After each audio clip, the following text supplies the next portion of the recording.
먼 미국 땅에서 자식들을 잘 키워내고 열심히 사신 여러분들 정말 장하십니다. 안녕하세요. 전원주입니다. 전쟁도 가난도 겪은 우리 세대는 참 눈물겨운 세월을 살았죠. 아메리칸 드림을 이루기까지 여러분들의 세월이야 어떠셨겠습니까? 건강 관련 프로그램에 출연하면서 요즘 제가 깨달은 건요, 양 한 방을 잘 결합하는 게 최고의 건강 관리라는 겁니다. 클레버 케어, 메디케어 어드밴티지 플랜 아세요? 양방과 한방의 좋은 혜택들을 쏙쏙 뽑아서 제공해주는 똘똘한 플랜이더군요. 우리 한인의 건강 문화도 이해하고 실력 있는 한국 의사와 전문의를 척척 연결해 준다니 얼마나 똘똘합니까? 이제 우리도 똘똘한 클레버 케어 플랜으로 150까지만 사십시다.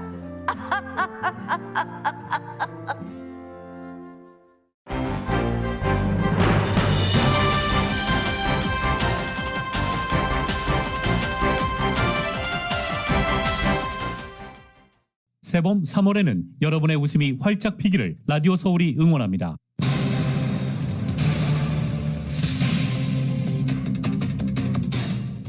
오는 23일부터 LA 통합교육부의 실내 마스크 착용 의무화가 해제됩니다.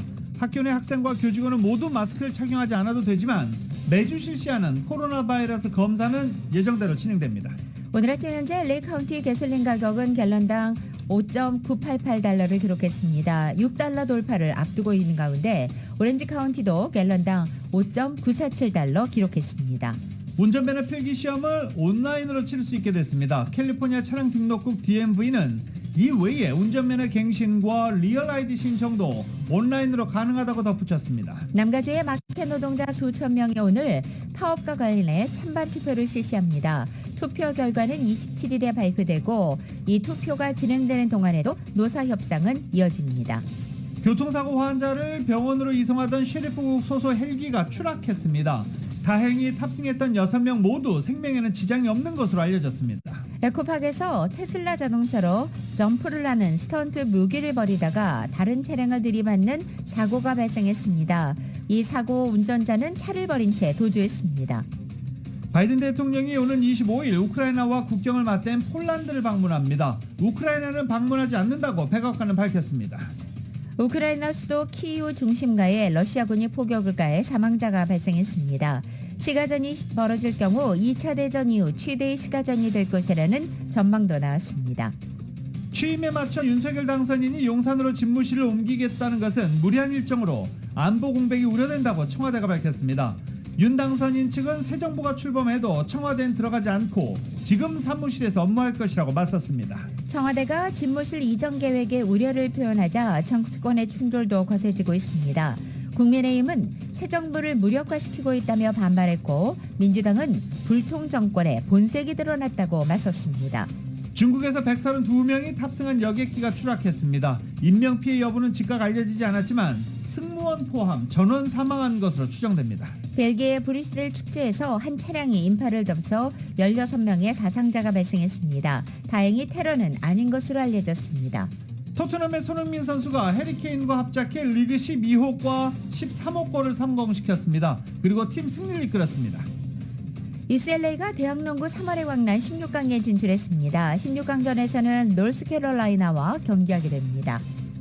하락으로 출발했던 뉴욕 증시는 현재 혼조세 보이고 있습니다. 원달러 환율은 1216.3원으로 마감했습니다. 남가주 오늘 구름과 햇살이 교차하겠고 한인타운의 낮 최고 기온은 75도로 예상됩니다.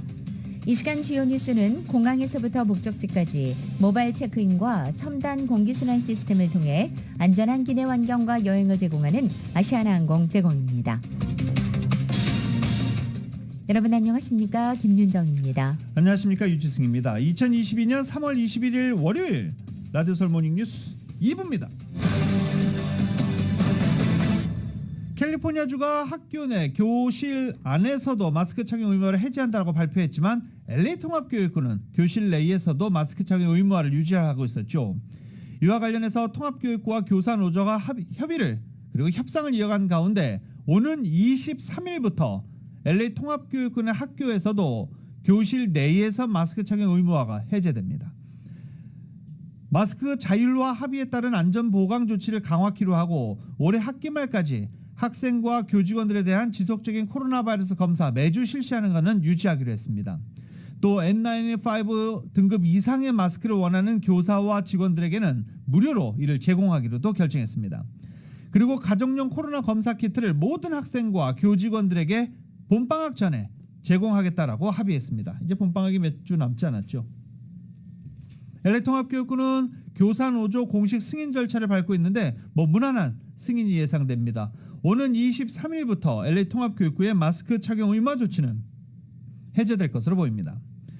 알베르토 칼바호 LAUSD, 그러니까 LA통합교육국 신임 교육감은 마스크 착용 권고안을 해제한다라고 의무화를 해제한다고 밝히고 이제 그동안 우리가 소홀했던 교육에 집중할 때다라고 밝혔습니다. 세계 건각들의 대축제 제37회 LA 마라톤이 일요일이었던 어제 세계 각국에서 15,000여 명의 선수들이 참가한 가운데 상황리에 열렸습니다. 코로나 팬데믹 이후 처음으로 다시 3월에 개최된 이번 LA 마라톤에는 미 전역은 물론이고 전 세계 50개국에서 참가한 선수들이 오전 6시 30분 다저 스타디움을 출발해서 센츄리시티 결승점까지 역주했습니다. 지난해에는 코로나 팬데믹에 따라서 11월 7일에 마라톤 대회가 열렸지만 올해는 다시 정규 스케줄에 맞춰 3월에 대회가 개최된 것입니다. 올해 대회 참가자 수는 코로나 팬데믹 이전인 2만 5천 명보다는 줄었지만 참가한 건각들은 맑고 쾌청한 날씨 속에 마라톤을 마음껏 즐겼습니다. 한편 어제 케냐 출신의 존 코리 선수와 역시 케냐 출신의 멜빈 머링거 선수가 우승을 차지했습니다. 머링거는 코리보다 결승점에 먼저 도착해 보너스 상금 $10,000를 받기도 했습니다. 백신 접종을 완료한 해외 여행객들은 앞으로 추가 검사 없이 캐나다로 여행을 갈 수 있게 됐습니다. 캐나다 정부는 이 같은 정책이 4월 1일부터 시행되고 항공, 육상 또는 해로로 도착하는 방문객들에게 적용된다고 발표했습니다. 4월 1일 전에 도착하는 여행자들은 PCR 검사 받아야 합니다. 캐나다는 여행자들의 세부 사항과 백신 접종 증명서를 온라인 시스템에 업로드할 수 있도록 요구하고 있습니다. 캐나다 정부는 4월 1일 이후에도 완전한 백신 접종자 중 무작위로 선정된 일부 해외 여행자들은 PCR 검사를 받아야 한다라며 양해를 구하기도 했습니다. 남가주의 가솔린 가격 상승세가 멈추지 않고 있습니다. 이런 가운데 오늘 아침 현재 LA 카운티 가솔린의 레귤러 평균 가격이 갤런당 $5.98.8센트를 기록했습니다. 갤런당 $6가 되는 시대로 진입하게 되는 사실상 초읽기 상태에 들어간 것으로 해석됩니다. LA는 오늘을 포함해서 지난 27일 연속 상승했습니다. 어제 일요일 가솔린 가격에 비해서는 하루 0.7센트가 인상돼서 상승폭은 다소 주춤한 상태입니다. 오렌지 카운티도 가솔린 가격이 계속 오르고 있는 가운데 오늘 아침 현재 갤런당 $5.94.7센트 기록됐고 어제 일요일에 비해서 오늘은 0.2센트 인상됐습니다. 남가주 마켓 노동자들이 파업 찬반 투표를 합니다.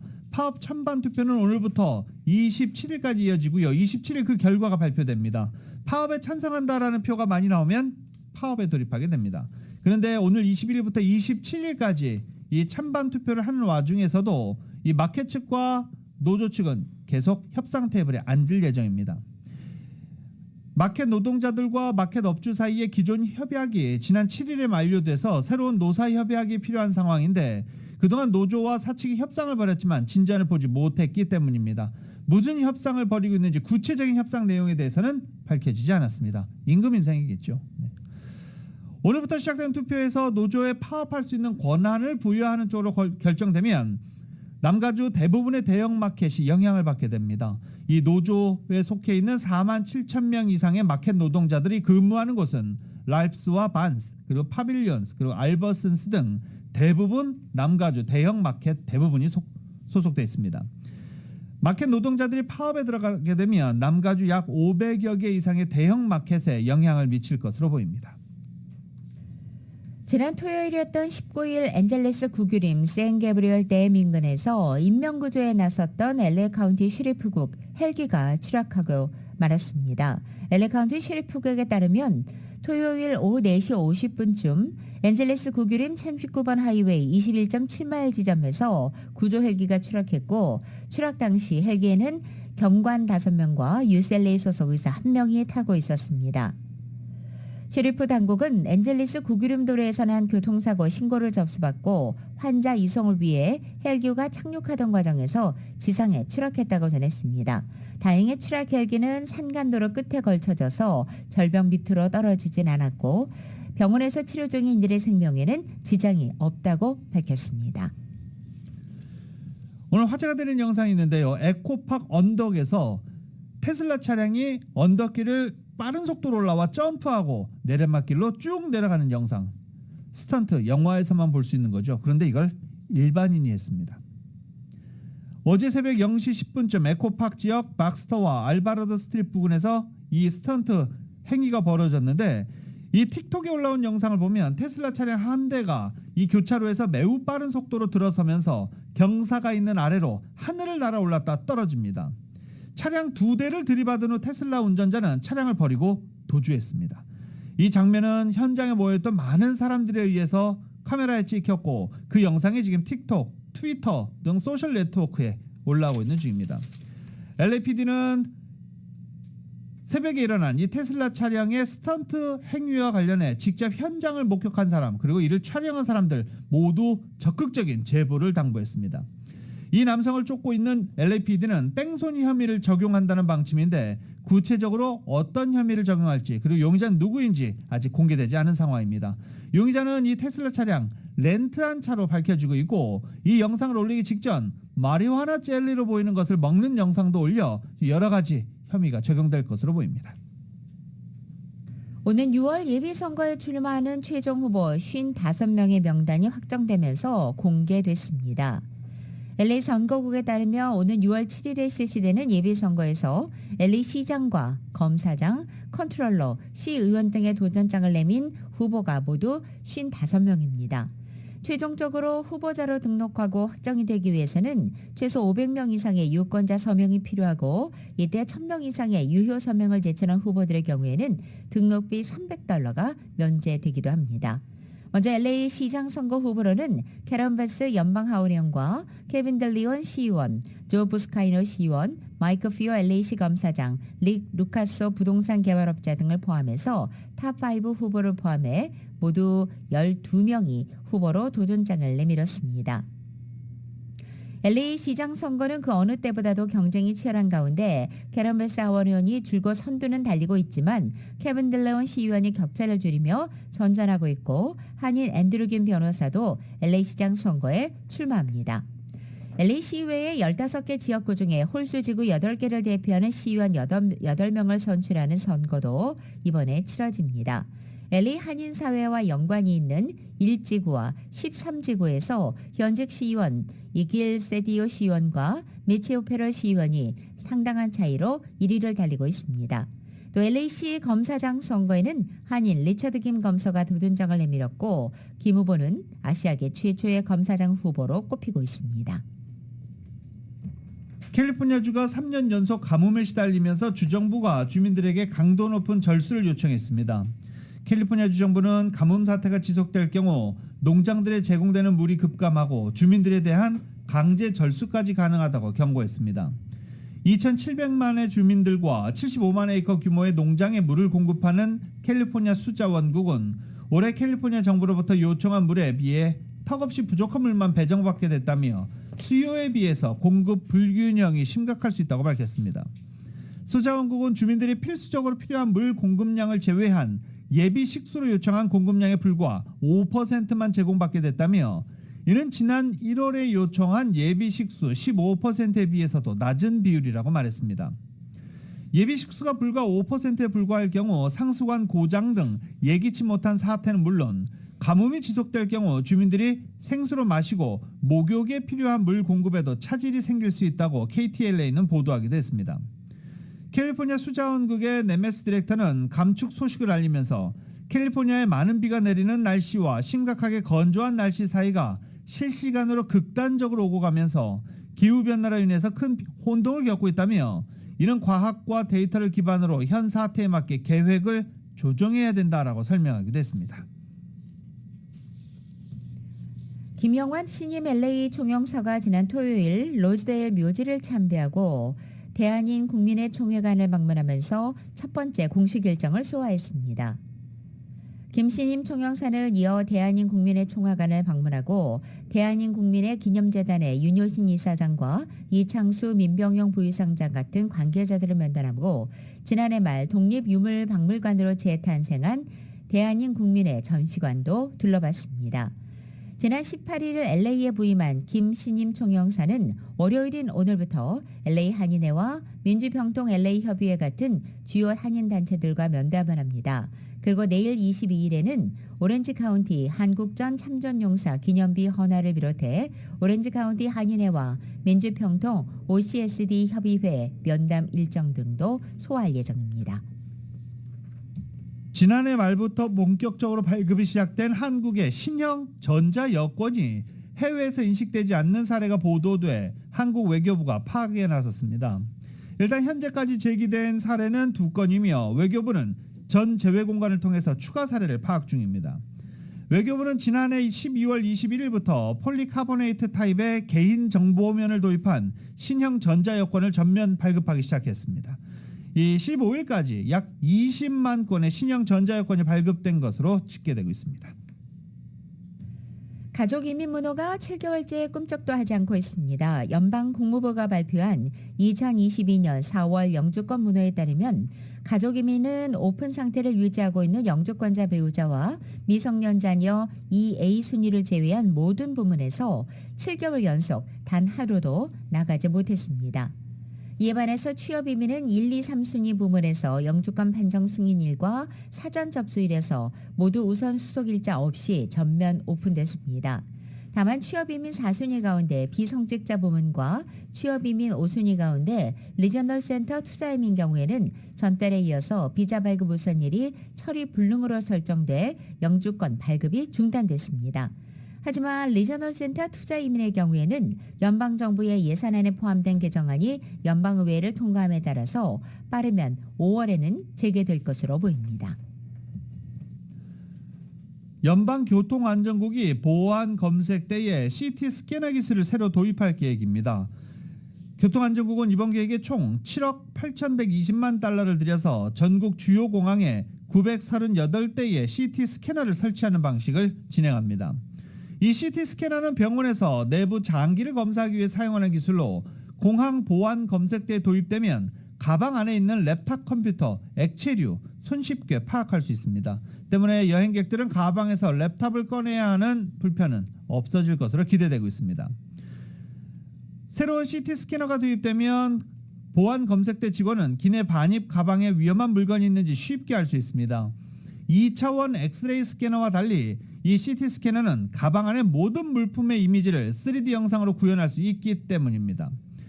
데이비 패커스케 TSA 관리자는 CT 스캐너는 일선 직원이 기내 휴대폰목을 선별하는 데 최고 기술을 제공한다며 승객 입장에서도 절차가 간단해지기 때문에 모두 편리할 것이다 라고 기대했습니다. 연방국세청 IRS가 4,500만 건이 넘는 텍스 리턴 업무를 진행해서 총 1,520억 달러를 환급한 것으로 나타났습니다. 지난 11일을 기준으로 한 건당 평균 환급액은 3,352달러로 지난해보다 537달러 높았습니다. 캐피털원 리포트에 따르면 이번 시즌에 절반에 가까운 미국인들이 환급을 받을 수 있을 것으로 기대하고 있습니다.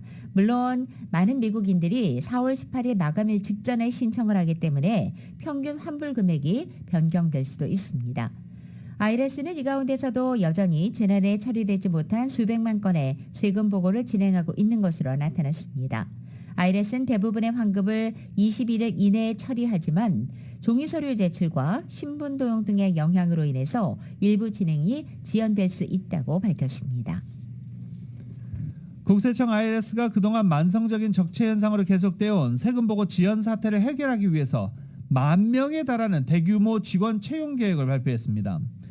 바이든 대통령은 지난 2021년에 비해서 6% 증가한 126억 달러의 국세청 예산 증액안을 서명했습니다. 이에 따라 IRS는 향후 수개월간 5천여 명의 신규 직원을 포함해 총 10,000여 명의 직원을 새로 고용할 계획이라고 밝혔습니다. 책 레티그 연방국세청장은 올해 말까지 수천만 건의 세금 보고건이 정리될 것으로 예상된다고 밝히기도 했습니다. 부에나팍에 위치한 코리안 복지센터에서 오는 25일 금요일 오전 10시 30분부터 정오까지 줌을 통해 50세 이상의 오렌지 카운티 거주민 서류 미비자를 대상으로 저소득층 메디컬 혜택에 대한 세미나를 개최합니다. 이날 세미나에서 담당자는 5월 1일에 시행되는 50세 이상 서류 미비자 저소득층에게 메디컬 혜택 제공에 대해 설명하게 됩니다. 한편 신청 자격은 50세 이상의 연방 빈곤소득 1.38%가 돼야 합니다. 1인 가정은 17,775달러, 2인은 24,040달러, 3인은 33,305달러, 그리고 4인은 36,570달러 미만이어야 가능합니다. 우편물을 훔치는 방식으로 신분도용 범죄 행각이 최근 급증하는 모양새를 보이고 있습니다. LA 한인타운 내 아파트와 콘도 등에서도 소포와 편지를 훔치는 행각도 극성을 부리고 있어 많은 한인들이 피해를 당하고 있습니다. 절도범들은 로비에 놓인 소포는 물론 우편함까지 부셔서 편지들을 훔쳐가고 있습니다. 민감한 개인정보가 들어있는 편지와 소포를 도난당할 경우 신분도용 피해로까지 이어질 수 있어 문제가 심각한 상황입니다. 라디오솔 모닝뉴스 2부 미국과 로컬 소식은 나눔 실천, 오픈뱅크가 생각하는 가장 가치 있는 투자입니다. 나눌수록 커지는 가치, 오픈뱅크 제공입니다.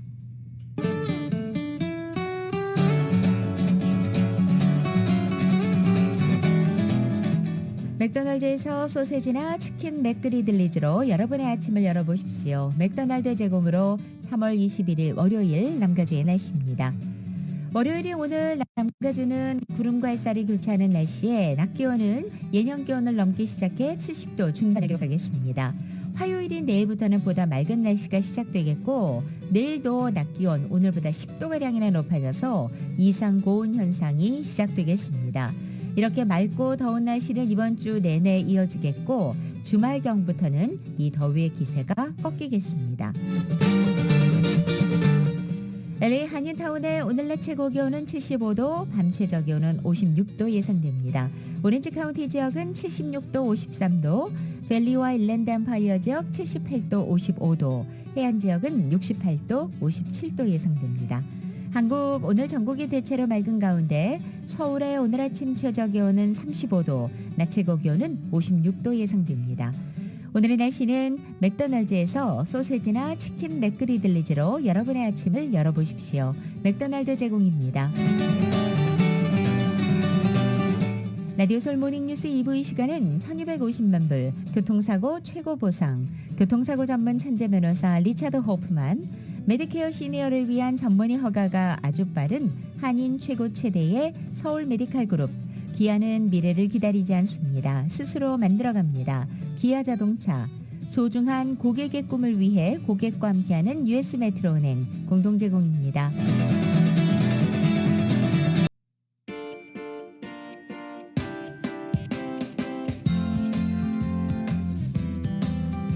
라디오솔 모닝뉴스 2부 이 시각 현재 프리웨이 교통 상황입니다. 210번 웨스트 선상입니다. 라투나 캐년 로드와 만나는 지점 사고 소식 보고됐습니다. 91번 이스트 선상 파라마운트 블루바드로 내리는 지점 카플레이는 이중 추돌 사고 있습니다.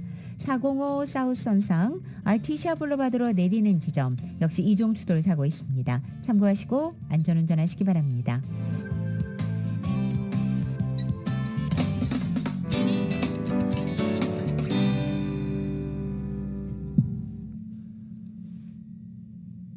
라디오솔 모닝뉴스 함께하고 계십니다. 블라디미르 푸틴 러시아 대통령에 대한 바이든 대통령의 용납할 수 없는 발언은 양국 관계를 단절 위기에 처하겠다라고 러시아 외무부가 방금 전 경고했습니다. 러시아 외무부는 보도문을 통해 존 설리번 주로 미국 대사에게 푸틴 대통령에 대한 바이든 대통령의 용납할 수 없는 발언과 관련해 항의 노트를 전달했다라고 밝혔습니다. 그러면서 국가 최고위급에 어울리지 않는 미국 대통령의 그러한 발언은 러시아와 미국 관계를 단절의 경계에 처하게 함을 강조했다라고 전했습니다. 이어 러시아에 대한 적대적 행동은 단호하고 굳건한 대응을 받을 것이라는 점을 경고했다고 덧붙였습니다. 외무부는 또 설리번 대사에게 주미 러시아 대사관에 대한 정상적 업무 환경 보장의 문제도 제기했다라고 소개했습니다. 러시아 외무부의 미국 대사 조치와 항의는 우크라이나 사태와 관련해 바이든 대통령이 푸틴 대통령을 전범이라고 칭한 것을 문제 삼은 것으로 보이고 있습니다. 바이든 대통령은 앞서 지난 16일 푸틴 대통령을 전범이라고 규정한 바 있습니다. 백악관에서 개최한 한 행사를 끝낸 뒤 행사장을 떠나면서 푸틴 대통령을 가리켜 그는 전범이라고 생각한다라고 말했기 때문입니다. 러시아가 우크라이나와의 평화협상 기간에도 군사작전을 중단하지 않겠다는 입장을 밝혔습니다. 드미트리 페스코프 크렘린궁 대변인은 현지 시간으로 21일 브리핑을 통해서 우크라이나와의 협상 기간 중에 휴전 체제 도입 문제는 검토하지 않고 있다며 우크라이나군이 휴전을 군대 재편성을 위한 기회로 이용하기 때문이라고 주장했습니다. 페스코프 대변인이 이어서 협상 진전이 원하는 수준에 이르지 못하고 있다면서 러시아 측은 신속하고도 내실 있게 협상 작업을 할 훨씬 더 많은 준비가 돼 있다고 주장했습니다. 이렇게 평화협상에 러시아는 적극적으로 임하고 있지만 우크라이나가 소극적이라는 주장을 폈습니다. 러시아군이 우크라이나 베르디안스크의 항구 부두에 대형 상륙 지원 선박을 댔다고 로이터 통신이 보도했습니다. 러시아군은 지난달 우크라이나 침공 이후 마리우폴을 제외한 아조후에 연안 대부분을 장악했다고 로이터는 보도했습니다. 마리우폴은 이런 상황에서도 항복을 거부하고 있는 중입니다. 러시아군 매체인 즈베즈다 웹사이트는 이 항구의 이용 가능성을 과대평가하기는 어렵다며 이제 특수작전의 남부 측면은 장비와 탄약을 포함해 어느 때나 필요한 모든 것을 받을 수 있다고 밝히기도 했습니다. 즈베즈다 웹사이트는 이 같은 선박 10척이 작전에 참여하고 있으며 각각의 선박은 탱크 20대 혹은 병력 수송용 장갑 차량 40대까지 실어날 수 있다고 덧붙였습니다. 우크라이나 수도 키이우 중심가에 러시아군이 포격을 가해 적어도 4명이 사망한 것으로 알려졌습니다. 러시아가 키이우에서 시가전을 벌이게 되면 2차 대전 이후 최대의 시가전이 될 것이라는 전망이 나오고 있습니다. YTN입니다. 키이우의 중심가에 있는 쇼핑센터에서 한밤중에 강력한 폭발이 일어납니다. 러시아군의 포격을 받은 것입니다. CCTV 카메라도 크게 흔들릴 정도입니다. 긴급 출동한 구조대가 무너진 건물 더미에서 생존자를 찾기 위해 안간힘을 씁니다. 일부 생존자를 발견해 구조하는 데 성공했지만 이번 포격으로 최소한 4명이 숨진 것으로 확인됐습니다. 대형 의료회장 앞에 여러 구의 시신들이 수습돼 있습니다. 날이 밝자 현장의 처참함이 확연히 보입니다. 이곳이 쇼핑센터였다는 것을 알아보기 힘들 정도로 크게 파괴됐습니다. 주차돼 있던 차량들도 형태를 알아볼 수 없을 정도로 부서졌습니다. 스포츠용품점으로 보이는 건물은 무너진 건물 더미 속에 간판만 겨우 보입니다. 러시아군은 현재 4주째 키이우를 둘러싸고 포격을 가하고 있습니다. 만일 러시아군이 키이우에 진입해 시가전을 벌인다면 2차 대전 이후 최대 규모의 시가전이 될 전망이라고 뉴욕타임스가 보도했습니다. 키이우는 약 840제곱킬로미터 면적에 건물만 50만 채에 달하고 현재도 200만 명가량이 도시에 남아있는 것으로 추산됩니다. 이는 21세기 최대 규모의 시가전이 벌어진 이라크 모술을 압도하는 규모입니다. 모술의 면적은 약 180제곱킬로미터, 당시 인구는 75만 명이었습니다. YTN 김진호입니다. 로이드 오스틴 국방장관은 러시아가 우크라이나에 극초음속 미사일 공격을 가한 것을 두고 그것이 게임 체인저는 되지 않는다라는 입장을 밝혔습니다. 푸틴 대통령이 이러한 유형의 무기 사용에 의존하려는 이유는 그가 모멘텀을 재건하려 시도하기 때문이라고 생각한다라고 밝혔습니다. 푸틴 대통령이 미사일 방어망으로도 막기 어려운 극초음속 미사일 공격을 감행해도 현재의 판세를 뒤집지 못할 것이라고 해석하기도 했습니다. 또 푸틴이 극초음속 미사일까지 동원한 것은 당초 그의 생각과 달리 러시아군의 진격이 일부 교착에 빠지면서 이를 타개하려는 계기를 마련하려는 의도라는 해석을 했습니다. 그만큼 푸틴이 현 상태에서 초조해하고 있다라고 판단한 것으로 알려지고 있습니다. 극초음속 미사일은 일반적으로 음속의 5배 이상의 속도로 날아가는 미사일로 미사일 방어망을 무력화할 수 있는 차세대 게임 체인저로 불리고 있습니다. 미국과 러시아, 중국은 물론 북한도 기술 개발에 박차를 가하고 있는데 이 극초음속 미사일 개발에서 미국은 상당히 뒤처져 있는 것으로 분석되고 있습니다. 볼로디미르 젤렌스키 우크라이나 대통령이 이스라엘에 무기 지원과 서방에 대해 러시아 경제 제재 동참을 촉구했습니다. 젤렌스키 대통령은 현지 시간으로 20일 이스라엘의 의회인 크네세트 대상의 화상 연설을 통해서 러시아의 우크라이나 침공일인 2월 24일은 1920년 나치의 창당이기도 하다면서 나치 창당 102년이 되는 날에 러시아의 침공 명령이 있었고 이후 수천 명이 죽고 수백만 명이 집을 잃었다고 개탄했습니다. 이어서 우리 국민은 유대인이 한때 그랬던 것처럼 전 세계를 떠돌고 있으며 이는 우크라이나 시민을 문화와 아이들을 파괴하려는 정당화할 수 없는 전쟁이라고 비난했습니다.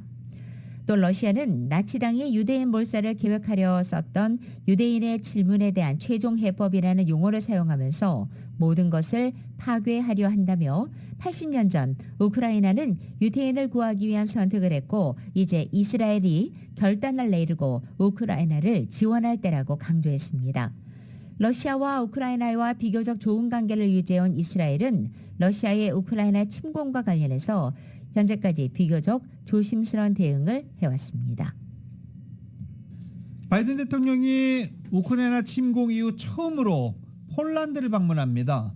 우크라이나와 국경을 맞대고 있는 폴란드를 방문하지만 우크라이나는 방문하지 않는다고 백악관은 밝혔습니다. YTN입니다. 조 바이든 미국 대통령이 러시아의 우크라이나 침공 이후 처음으로 23일 유럽 순방길에 오릅니다. 바이든 대통령은 24일 벨기에 브뤼셀에서 북대서양 조약기구 나토 동맹국 정상, 유럽연합 EU 회원국 정상, 그리고 주요 7개국 G7 정상 등을 만날 예정입니다. 백악관은 성명에서 러시아가 우크라이나에서 일으킨 부당한 전쟁으로 인도적 문제와 인권 문제가 발생했다며 바이든 대통령은 미국이 어떻게 대응할지 동맹과 우방국과 함께 논의할 예정이라고 밝혔습니다. 바이든 대통령은 25일엔 우크라이나와 국경을 맞댄 폴란드를 방문해 안제이 두다 대통령과 정상회담을 열고 우크라이나 사태 해결 방안 등을 논의할 계획이라고 백악관이 밝혔습니다. 바이든 대통령의 이번 폴란드 방문에선 우크라이나에 대한 지원 방식을 두고 여러 의제가 논의될 것으로 예상됩니다. 폴란드는 우크라이나와 국경을 맞댄 국가로 우크라이나의 피난민 200만 명 이상을 적극적으로 받아들였습니다. 유럽에서 우크라이나 피난민을 가장 많이 받아들여 다른 유럽 국가들의 완충지 역할을 하는 만큼 지원을 포함한 대응책이 논의될 가능성이 있습니다. 폴란드는 주류 서방 국가들과 달리 우크라이나의 나토 가입에도 긍정적인 의견을 내비치고 있습니다. 특히 동유럽으로서 안보 위협을 더 크게 느끼는 폴란드는 나토가 우크라이나 전쟁에 더 적극적으로 개입해야 한다는 입장을 내비치고 있습니다. 미국과 대다수 서유럽 국가들은 러시아와의 직접 충돌 가능성을 우려해 무기를 지원할 뿐 나토의 직접 군사 개입에 난색을 드러내고 있습니다. 백악관은 바이든 대통령은 이번 유럽 순방에서 우크라이나는 방문하지 않는다고 밝혔습니다. YTN 김원배입니다. 라디오 솔모닝 뉴스 2부 이 시간은 1250만 불 교통사고 최고 보상, 교통사고 전문 천재 변호사 리차드 호프만, 메디케어 시니어를 위한 전문의 허가가 아주 빠른 한인 최고 최대의 서울 메디칼 그룹, 기아는 미래를 기다리지 않습니다. 스스로 만들어갑니다. 기아 자동차, 소중한 고객의 꿈을 위해 고객과 함께하는 US 메트로은행 공동 제공입니다.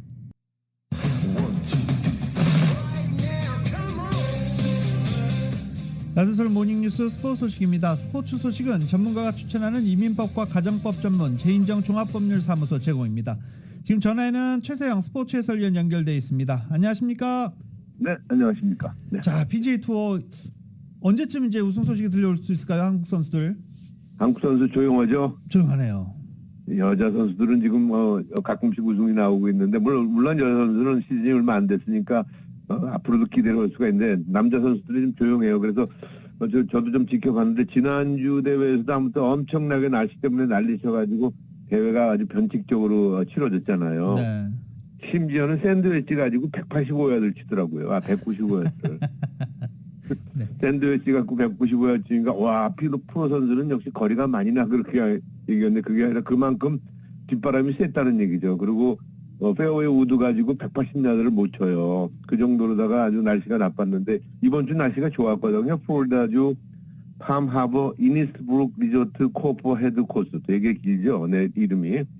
PGA 투어 발스파 챔피언십이 열렸습니다. 그래서 한국 선수들의 우승을 입상을 기대를 해봤습니다만은 결론은 미국의 샘 번스가 대회 2연패 성공을 했어요. 작년 대회에도 우승을 했죠. 그래서 번스는 4라운드 합계 17언더파 267타로 미국의 데이비스 라일리와 동타를 기록을 했는데 연장 2차전에서 번스가 버디를 잡으면서 2연패에 성공을 했어요. 그래서 1년새에 3승을 지금 올렸어요. 그러니까 데뷔한 지 얼마 안 됐거든요. 이 선수는. 그랬는데 이번 시즌에 5위, 7위, 9위 세 차례 연장 탑10에 들면서 결국은 우승을 하면서 샘 번스가 금년도에 상당히 핫한 선수로 떠올랐다. 그래서 세계 랭킹도 껑충 10위로 뛰어올랐어요. 그래서 한국 선수는 좀 들여다봤더니 노승열 선수가 현역이 아니고 출퇴근하는 군인 있잖아요. 상근예비요. 그거 제대로 했더만요. 그래서 본인은 그 특전사나 이런 일반병을 기대를 했는데 그 상근예비역을 택한 이유는 골프를 끊을 수가 없어서 연습을 하기 위해서 이제 낮에는 가서 부대 가서 근무하고 저녁이나 주말에는 이제 자기가 자유시간을 가질 수가 있거든요. 그 상근예비역이라는 건. 그래서 열심히 운동을 했는데 체중이 80kg로 늘면서 거리는 좀 났는데 정확성에서 좀 떨어진 것 같다 하는 그런 얘기대로 공동 39위에 만족을 해야 됐고 그다음에 저스틴 존스, 커티스 톰슨과 공동 39위로 대회를 마쳤다. 이렇게 남자 선수는 PGA가 막을 내렸습니다. 네. 네. 자, 이제 LPGA는 메이저 대회를 앞두고 있죠? 그렇죠. 이제 다음 주에 이제 메이저 대회를 앞두는데 대부분 이런 경우에는 이제 당금질이라고 그래가지고 상금이 좀 작은 토탈 150만 불밖에 안 돼요. 작은 그런 대회가 열리는데 이번에는 아주 혹시라도 시간 되시는 분들 바람 쐴게 하면서 내려갈 수 있는 샌디에고 근교 아비아라 골프클럽에서 열려요. 여기서 오렌지 카운티 쪽 사시는 분들은 1시간 정도는 내려갈 수 있는 그런 곳에서 JTBC 클래식으로 열리게 되는데요. 첫 메이저 대회를 앞두고 많은 선수들이 당금질에 나선다고 그래요. 이번 대회는 박인비 그리고 우승에 3연속 우승에 도전하는 세계리 고진영, 김세영과 한국계 미국인 다니엘 강 등이 참가해서요 우승을 다툰다는데 이번 주엔 다시 우승 선수 한국 선수들의 우승 가능성이 높지 않나 이런 생각은 좀 해봅니다. 항상 LPGA에서는 한국 선수는 리더보드에는 올라가니까 누가 우승할 것이냐가 중요한데 이번 대회도 아마 한국 선수들의 우승 가능성이 높다. 더군다나 한국의 그 방송사인 JTBC 클래식이기 때문에 더욱더 자존심이 생긴 경기라 좋은 경기를 예상을 해봐도 될 것 같아요. 네. 자, 그리고 이제 한국 축구 대표팀이 이란과의 경기 이제 조 1위를 노리고 있는 이란과의 경기를 남겨놓고 있는데 손흥민 선수 네. 부진해가지고 또 현지 언론에서 많은 비난도 있었잖아요. 엄청 씹었더라고요. 엄청 씹었더라고요. 어제 한 방에 날려버렸네요. 네. 네, 그러니까 2주 정도 좀 경기 오면서 2주 정도, 2경기 정도, 3경기, 2-3경기 정도 부진하는 건 누구나 있을 수 있는데, 무슨 부진에 빠졌다, 슬럼프에 빠졌다, 호들갑을 떨고 막 그랬는데, 손흥민이 이를 악물고서 붙었는지, 될 놈 내리에요. 영국에서, 토트넘 핫스퍼 스타디움에서 연결 홈 경기에서, 웨스트햄 유나이트와의 경기에서 3-1로 승리를 했는데, 3골을 모조리 다 손흥민과 관련된 골이 됐어요. 첫 골은 그 전반 9분에 자책골을 유도했어요. 그래서 1-0으로 앞서가기 시작했고 15분 뒤에 케인의 패스. 이제 손흥민과 케인은 정말로 궁합이 잘 맞나 봐요.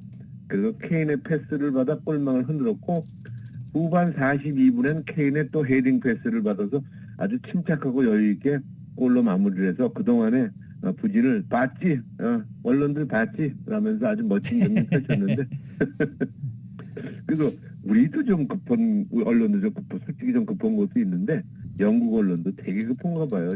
조금 부진하면은 이렇게 푹 터져줘야 되는데, 조금만 부진하면 그렇게 난리를 쳐요. 그래서 사실 즐거워했던 게 아주 기분 좋은 게 벤투 감독이 특히 더 좋아했다고 그래요. 네. 일단 조금 전에 말씀하신 대로 이란전이 지금 이제 한국에서 열리는데 우리가 지금 6승 2무고 이란이 7승 1무거든요. 그러니까 한 경기 차이가 되는 거가 그렇게 되죠. 그러니까 우리가 어떻게든지 조 1위로 나가고 싶다에 대해서 이란전에서 승리를 한다면은 뒤바뀔 가능성도 높아요. 그리고 그 다음 경기가 유나이티드 아랍에미레이트와의 경기니까 조금 수월할 수 있거든요. 그래서 올인하고 있는데 손흥민이 일단 멀티골을 기록하면서 아주 벤투 감독도 매우 만족을 하고 있다고 그래요. 그런데 참 우리가 또 하나 지금 좀 반성해야 될 게 벤투 감독 처음에 부임했을 때 좀 초장엔 좀 부진했잖아요. 약간요. 그래가지고 난리가 났었잖아요. 또 뭐 비싼 돈 데려왔다, 실력이 검증이 안 됐다, 어쩌다 저쩌다 하는데 결국은 해내잖아요. 그래서 옛날에 히든크 짝이 날 것 같아요. 그렇게 된다면 참 좋을 것 같아요. 네. 히든크 감독도 얼마나 그 설왕설래가 많았습니까? 별명이 5대0이잖아요. 5대0. 그러니까요. 5대0은 없거든요. 이 사람은. 그런데 하여튼 벤투 감독 씹는 사람은 이제 조용하더라고요. 그래서 일단 축구 선수 모든 게 처음에 어떻게 첫 수를 해볼 수가 있을까?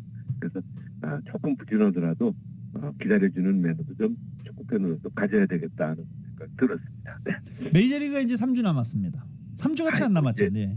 이제 점점 바빠지게 생겼어요. 또 다저스 자주 가야 되고 참 여러 가지 바쁜데 아무튼 뭐 개막전 3주도 안 남았는데 많은 선수들이 이리저리 팔리고 잘리고 건너가고 난리가 났는데 그건 너무 복잡해서 지금 오늘 아침에 말씀드릴 내용은 아닌 것 같고 사실은 1억 달러 이상들을 막 투자를 한 10개 구단이 했어요. 그 텍사스 레이저스도 그랬고 LA 다저스 등 10개 구단이 1억 달러 이상씩을 쓰면서 선수 보강을 했는데 우리가 그 뉴욕 양키스 같은 최고의 가치와 부자 구단이 돈 좀 쓸 거다라고 생각을 했는데요. 아주 팀 내 FA 선수 계약에는 단 한 푼도 안 썼어요. 뉴욕 양키스. 양키스가. 예, 양키스가 근데 이건 참 새로운 얘기예요. 그 뉴욕 양키스가 우승도 못했기 때문에 좋은 선수 더 데려오지 않겠냐라고 예상들을 했는데 양키스는 이번에 선수 하나도 안 데려왔어요. 자체에서 다 끝내버렸어요. 그래서 그 언론에서 떠드는 이야기가 여러 가지 설이 있지만은 구단주가 사치세 된 게 싫어서 돈 좀 아까워서 그런 얘기도 있고 아니면은 이미 좋은 선수 많지만 결국 우승 못했지 않느냐. 지금 선수 가지고 좀 열심히 해서 우승 좀 해봐라 하는 그런 어떤 구단주의 교육 지책이 있었다 하는 그런 이야기들이 있는데 아무튼 양키스의 금년도 향배를 좀 구경을 좀 자세히 좀 해야 될 것 같고 저도 좋아하는 오타니 선수는 금년에 어떤 모습을 보였을지 참 관심이 많이 가는 그런 아침입니다. 네, 오늘도 다양한 스포츠 소식 대단히 감사합니다. 네, 감사합니다. 지금까지 최세영 스포츠 해설위원이었습니다.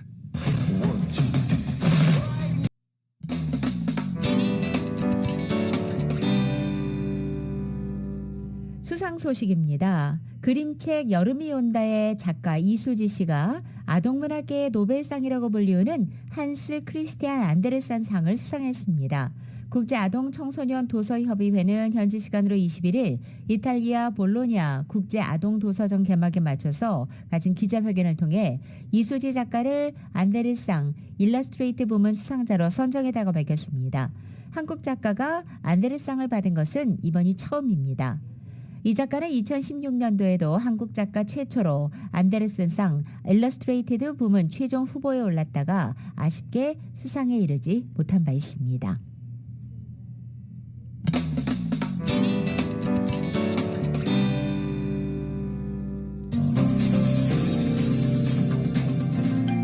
라디오솔 모닝뉴스 함께하고 계십니다. 전국 주요 대도시 소식 알아보겠습니다.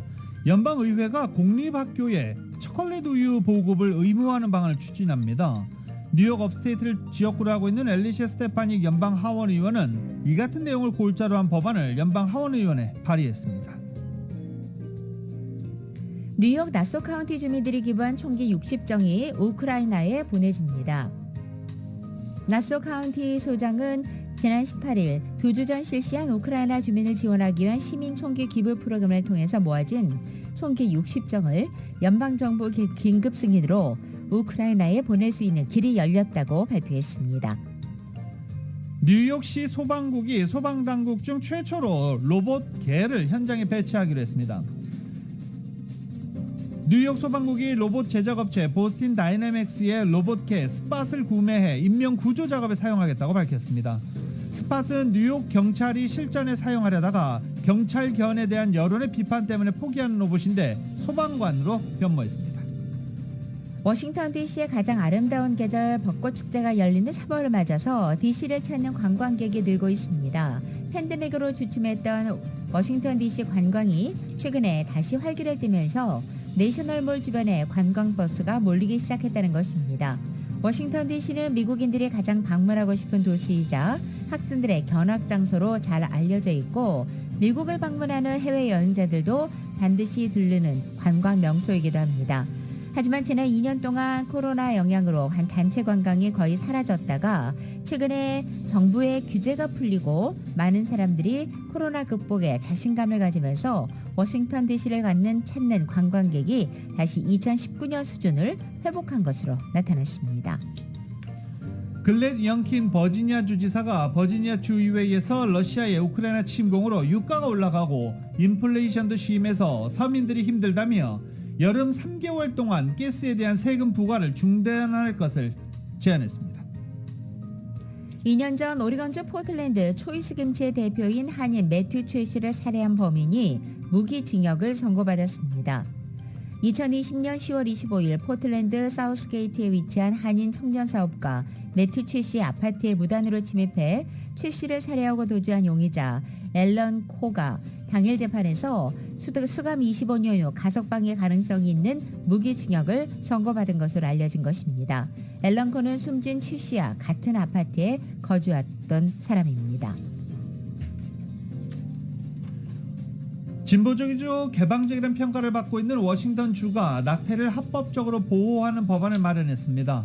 서북미에서 가장 보수적인 아이다호주는 낙태를 제한하는 법안을 통과시키기도 했습니다. 이상 전국 주요 대도시 소식 알아봤습니다.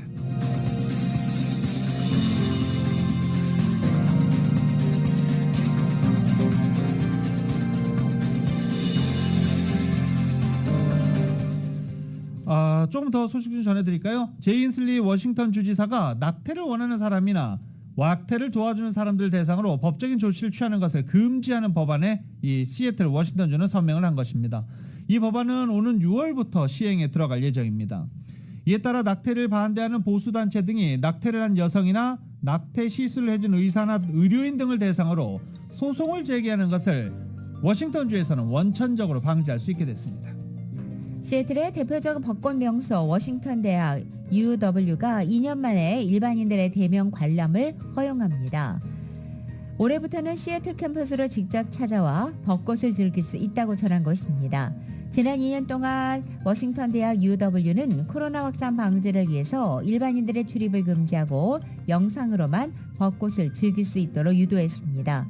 벚꽃 군락지로 유명한 UW 코드 광장에는 모두 29그루의 벚꽃이 심어져 있고 코드 광장 외에도 대학 캠퍼스 곳곳에 약 200여 그루의 벚꽃 나무가 있습니다.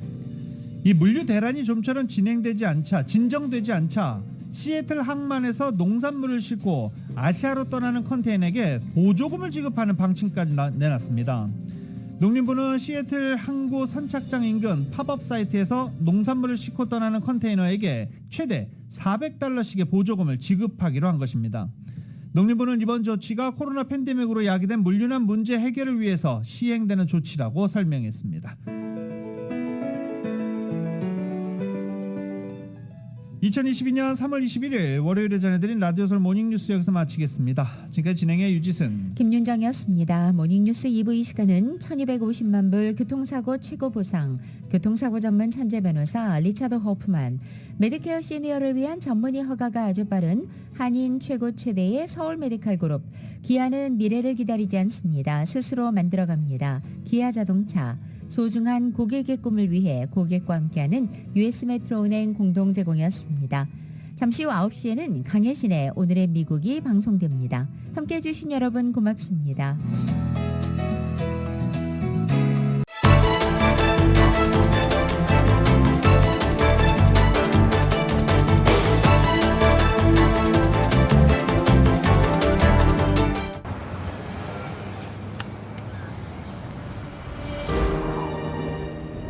아직 쓰여지지 않은 스토리.